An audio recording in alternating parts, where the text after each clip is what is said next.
Fractured Sky is about bluffing, deduction, and area control. But what does the Rifts expansion add to the equation? Let's find out.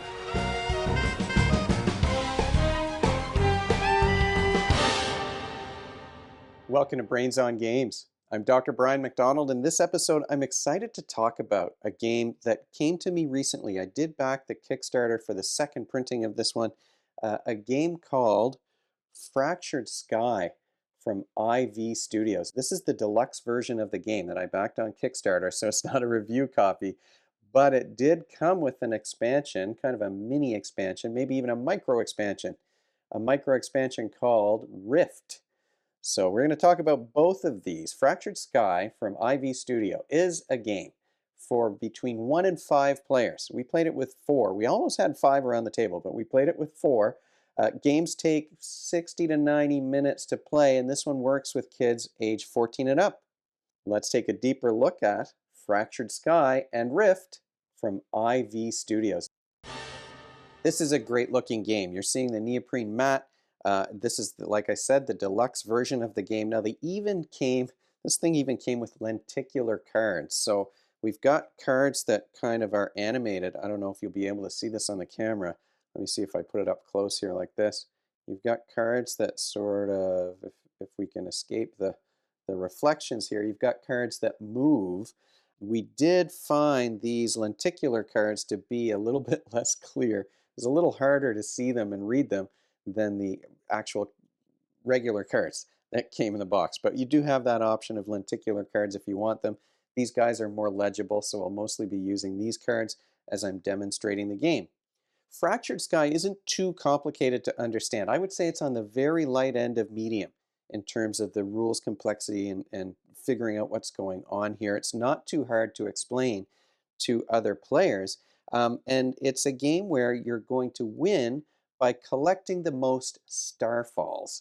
Now, Starfalls are these little statues that you'll see sitting around the board. The base game came with blue plastic ones, but the Rift expansion adds these metal multicolored Starfalls to the game. And what these colored Starfalls add is a set collection mechanic. So in the base game, each Starfall is going to be worth 1 point, but with the Rift expansion, you're going to get 3 points if you collect 2 of the same color. 3 points if you collect 3 of the same color, but if you manage to get 4, that's worth 7 points. So there's an incentive here to go after Starfalls that are a certain color. The Rift expansion came with those colored Starfalls, like I said, some cheat sheets and a little rules card, and this embroidered bag, and that's where you put those metal colored Starfalls. They replace the plastic ones in the base game. Players are going to grab a player board with all of their components with it. There's going to be one public Starfall that everyone knows where that one is. It's a card that's drawn from that red deck. Based on the round number, there could be multiple hidden Starfalls. The first round has 1, the fifth round has 5. It's based on, so the second round has 2, etc., etc. There are also hidden objectives, 1 per round. So you're playing this game over 5 rounds. There's 5 objectives that you're competing for, but they're all hidden. When you're adding the Rift expansion, each hidden objective is going to have a colored Starfall that goes with it. Each hidden Starfall is going to be colored as well. So you draw these out of the bag and you place them on the little board here that's going to be within reach of all of the players. On their turn, in player order, each player is going to take 1 action and it's going to go around the table. You could place a market. Now, there are a limited number of locations around the board where you can add these extra buildings. They stay on the board for the whole rest of the game. You can't move them. That's where they're going to be. If I place a market, one of the things you might be able to see here on the camera is that there's a number of little stars here underneath these locations. That tells you how many islands are connected to it. So you've got 10 islands here. This one that's close to the middle is connected to 4 different islands. There's 4 little stars. This market will allow you on any of the islands it's connected to. If you've got an airship there, you can collect 1 extra resource. So if you had an airship over here, you'd be able to collect 1 extra gold. You could use your action to place a fortress on the board. Fortresses will add 1 troop strength if you've got any troops in the areas that the fortress is connected to. Again, there's a limited number of spaces here. This spot is connected to 3 different islands, so that's going to give me +1 strength. in any of those spaces. I could spend actions and resources to peek at the hidden starfall card or to peek at the hidden objectives. That's what these cubes are for. So if I spend 2 gold, I can take a look at that hidden objective that's face down.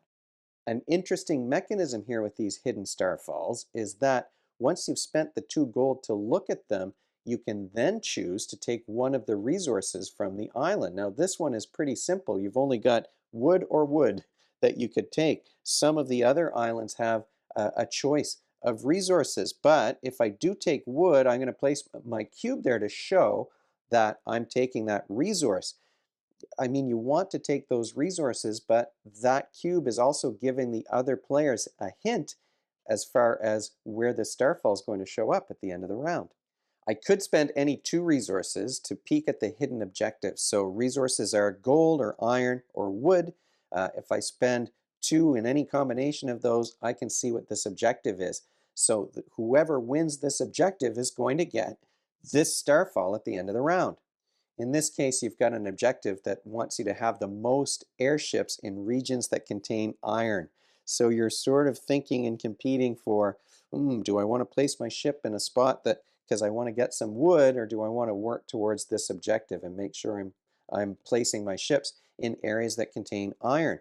Ties are broken in this game by player order. So the player who was earlier is going to win in a tie. So you can build these markets, these fortresses. You can peek at the hidden cards that are going to be in the center of the table. You could also place these little skimmers. These are smaller airships. Each player has some in their player color. This is a temporary addition to the board. It's only going to stay until the end of the round. It adds +1 troop strength to that zone that you're placing it in. So if I spend a wood and an iron to put this on the board, well, then for the rest of the turn, I'm going to get +1 troop strength and plus another troop strength because I've got a fortress that's attached. Now, your most important, I think, your most important move in the game here is to place your airships. These are the ones that are going to give you the most troop strength, and troop strength is determined based on these little chips that are hidden behind the screen. So this is another area where there's bluffing and deduction that's happening.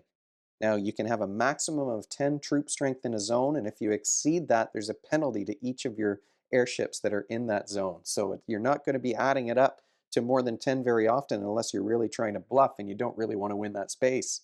So when you're placing that airship, the first thing you're going to do is take one of those chips and attach it to your airship. So the other players can see the outline around the outside, what color the outline is, but they can't see the number that you've placed. And you may have heard that click. These pieces are magnetic. And then you're going to place that on the board. So this number was a 9. They have a little star on the bottom to show the difference between 9 and 6. Another interesting wrinkle here with the game is that you've got 2 zeros, but you've also got that 1 and the 10. And you might be able to tell on the camera, the 1 and the 10 have a different color outline. So this is another opportunity for bluffing.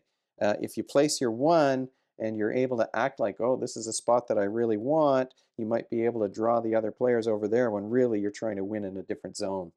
Once you've placed your third airship on the board, that's the end of the round for you, and then you're going to decide what order you want in the next round in terms of turn order. So each player has got a cube on the turn order bar there, that counter at the bottom. So if I'm the first one out, that's the end of my round. I can't build anything else once I've placed that third airship, and then I'm going to decide, do I want to go first, or in some of the games that we played, especially later on in the game, we wanted to go last and get an extra gold. There is another bonus to being the first out. You do get a little bit more information if you're the first airship in a particular zone. Each zone, each island does have a little circle with a card inside. That's the exploration spot. And if I'm the first one to place my ship there, I get to draw a card from the Hidden Starfall deck. Now, why would that be important? Well, the Hidden Starfall deck has one copy of each island. You've got one that's face down over here, and if I draw this one, I know that there's no Hidden Starfall in this space. So by being the first to explore those islands, I'm going to get more information about where the hidden starfalls are not. Definitely players are going to be watching, okay, on your next turn, where did you place your airship?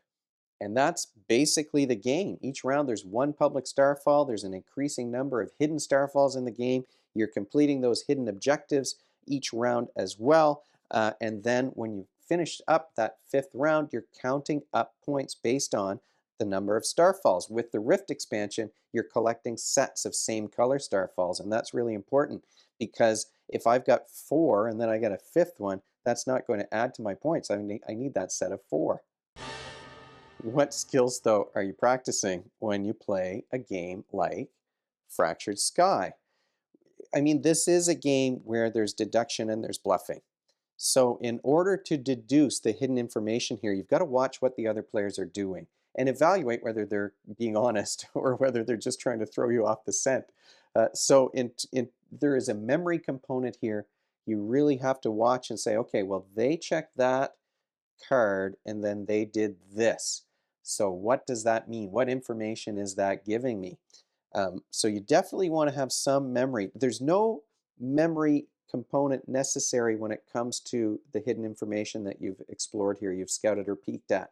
Those cards, you can always look at them again if you forget. It's really looking at what other players have done and then evaluating their next actions after that to try and figure out that information if you can. You've got resource management and planning. You're trying to plan out how to win those objectives, and you might be starting by working towards objective two. One of the objectives was to have the fewest buildings that are connected to four islands. So that was one where you really wanted to think ahead and plan ahead for, because if that's later in the game, that's going to be quite a challenge. And in fact, it was the last place player in the last game that we played who won that objective. It didn't help them win the game, unfortunately. So you've got that planning ahead. You've got resources that you're budgeting, and you've got chips, troop strength that you're budgeting, and you've got ships that you're budgeting. So there's a lot of planning, there's a lot of budgeting. And whenever we're talking about planning ahead to work towards a goal, well, those are examples of executive functioning skills, those skills and behaviors that you need for goal directed action. And as I've said, I've talked about some other bluffing and deduction games recently over the past several weeks. One of the things that you're doing whenever there's deception or bluffing is that you're really trying to monitor other people's nonverbal communication cues and regulate your own so you're not giving too much away.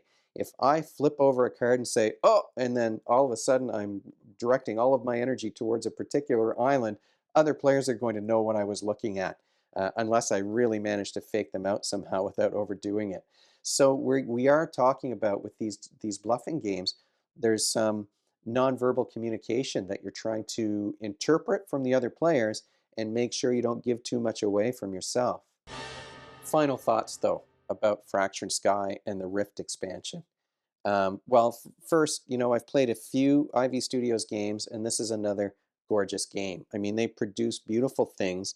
You've got these great ships. You've got the idea of the magnetic components. These are the numbers that are going underneath. What a great mechanism for kind of hiding your bid. You're not using a hidden card or anything like that. It's very clear, and then it's easy for the player to remember what they've done because those chips now are missing from their board. The chips come back at the end of each round, so you're not trying to manage those. So you can always bid a 10 every round, and often the 10s would get played. But maybe people would wait until later in the round to play them so that nobody knew what they were doing. So gorgeous components, great production value in a game that kind of combines that bluffing and a little bit of deduction with area control and bidding. Really, you're bidding on with your troop strength. You've only got a limited number of those chips that you're going to use, and a limited number of airships that you're battling with for control. So great components. I think an innovative use of magnetic pieces that allow for some bluffing and some hidden information to occur. The lenticular cards are cool but hard to read, so there is that too. And that's kind of another thing I would say about this game. I mean, the Rift, pardon me, expansion does add these metal starfalls, which I think is great. The set collecting mechanism does add something here because you may be trying not to let the other players in on what color you're going for, or I mean, once you collect the starfall, it's not hidden from anybody else. But uh, you're really competing for particular colors once Rift is added in. Plus, the Starfalls are these metal pieces that are really nice, and they are beautiful, and they're reflective, and they have a little bit of weight to them. But one thing about this game, and same with the lenticular cards, right, is that things are a bit hard to distinguish between. Like if it, depending on the lighting in your room, the green and the yellow starfall are going to look the same, but the hardest ones were there's kind of a pink and a purple that are really hard. I wouldn't want to be colorblind trying to play this game because the pink and the purple are very close, very similar in colors, and we were constantly kind of looking to say, wait, is this the same? We'd have to put them next to each other sometimes even to be able to tell the difference. Two of the player colors are purple. There's a light purple and a dark purple. So I'm not as enthusiastic, I would say, about the color scheme when it comes to this game. Although they did include green as a player color, and I always pick green whenever I get a chance to do that. But in a couple of areas, the lenticular cards, the color choices for the Starfalls, style over substance maybe, or style over utility, practicality. Yeah, practicality kind of went out the window. You have to look closely at those things. And as I said earlier, in my next game, I could see myself using the lenticular cards for the public Starfalls because you're just looking at one of those things and the Starfall goes right there at the beginning of the game, but the regular cards for the hidden ones, just because I think that they're easier to read and you're just peeking at them for a second. Some of the backgrounds too are similar in color. Let me see here. If I move things out of the road, we've got like multiple spots that are green. So that's torrential tropics. They've used a font even where you have to look closely to say, is that an M or a T? Here's Creepy Cove. The regular cardboard Creepy Cove card is much lighter than the other one, which is much more similar to this. It's the differences in colors are very subtle. Here's Wayward Wood, and that's slightly darker green than Creepy Cove, which is a little bit lighter than Torrential Tropics. The colors, all of the players were saying, the colors. I wish it was a little bit easier to tell what's going on here. But all of the players also enjoyed that area control bluffing mechanism. We had fun playing this game. This was a good time because it's simple. It plays pretty quickly. I mean, even with four players who are all learning it for the first time, I don't think we took maybe we took 2 hours to play through the entire thing, but it didn't take that long. So we did have a good time playing the game. One other thing I should mention is that you've got the hidden information and all of that stuff that you're deducing. You could spend some resources to do that, but there's some randomness too. You might just by chance collect a starfall because you happen to be competing for an island. Maybe you'll get a starfall when really what you wanted were the resources, but you came in first place, and then your plans are dashed, and you have to think about something else for the next turn. Um, but one other thing that we noticed is that uh, although the player who's starting last gets an extra gold, there's not really a catch-up mechanism for the player who's in last place. So we found, one of our players made some mistakes in the first two rounds, and they were never able to recover from those. So they could do some funny bluffing things and stuff, but they just were not able to catch up and get the victory points at the end of the game. So that was a bit of a challenge for them. In fact, they walked out saying, yeah, that one's not my favorite, but this was our teenage player who also doesn't like it when he doesn't win games. Luckily, he often wins, so he still comes over to play sometimes. So he wasn't as entranced with this one as the rest of the players were. We had a good time. It was lots of laughs. It's not a complicated game. It's pretty simple. There's enough randomness maybe that a new player could do better than a player who's experienced, but the experienced players are going to have some strategies in their mind, and they're going to know what they're doing in terms of planning things out for round five. Um, this is an interesting game. One of our players said, this is probably in the top five of the games that he's played so far in the first half of the year. I know it's not a brand new game, but it's certainly new to us. So our group really enjoyed this one. I had a good time playing it too. I can't say that it's my favorite. Would it make the top five? I'm going to have to think about it. I like that I mean, I like the magnets. I love magnets. What am I going to tell you? And the bluffing and area control I quite like, but there are a few caveats, like I said. But this is a beautiful game, and if you're looking for something that plays relatively quickly, that includes that combination of, well, amazing components, bluffing, area control, deduction. I'm trying to think of other games that do the same thing. This was a good time. So, IV Studios, I mean, Fractured Sky, this is a fancy thing. This is a fun game if you like those mechanisms. But if you have any questions or comments, you can, of course, leave them in the comments section below the video, or you can email me at brian@brainsongames.ca.